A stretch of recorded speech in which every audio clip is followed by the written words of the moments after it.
Il lavoro c'è, ma magari i giovani non vogliono fare quel lavoro, oppure i genitori hanno qualche pregiudizio su quel lavoro. Manca un po' il concetto e la cultura di quei valori che una volta noi chiamavamo la fatica, lo spirito di sacrificio. Quasi un paradosso in un paese in cui cresce la disoccupazione giovanile. La richiesta di figure professionali da parte delle aziende, soprattutto artigiane, ma non solo, c'è. A mancare sono i giovani pronti a ricoprire certi incarichi.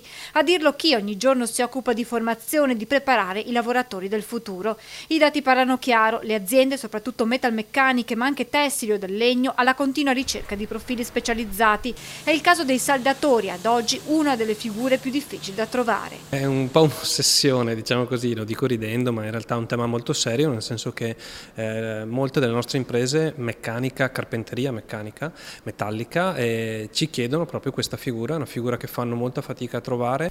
Carenza che pesa in modo significativo sulle aziende. Per tutto il mondo della meccanica e della carpenteria è ovviamente una figura necessaria, quindi senza questa figura, ma molte altre figure insomma, che mancano nel mercato del lavoro, le nostre imprese sono in difficoltà perché hanno commesse alle quali non riescono a far fronte. Nonostante un saldatore specializzato sia una figura ben retribuita. Le imprese di fatto si stanno rubando i saldatori uno con l'altro proprio perché hanno questa grande necessità e inevitabilmente, diciamo così, la quotazione di quel tipo di figura professionale sale. Si parte dai 2005 e si può arrivare insomma anche ai 3.000-3.500 euro al mese.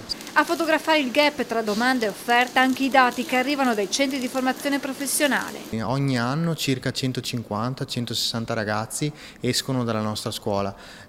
Sembrerà pazzesco, ma quasi il doppio delle aziende richiedono ragazzi, quindi i 150 non bastano. Le aziende con grande anticipo bussano alla porta dei centri di formazione alla ricerca di giovani da inserire nel proprio organico. Ho una media di almeno 2 email al giorno di aziende che chiedono gli elenchi degli allievi in uscita o di quelli già usciti per poterli contattare e fare delle preselezioni in modo tale che chi non è ancora occupato, che pochissimi, possa in qualche modo andare a candidarsi, o chi dovrà uscire a giugno al termine dell'anno formativo possa essere già stato vagliato e iniziare immediatamente a lavorare.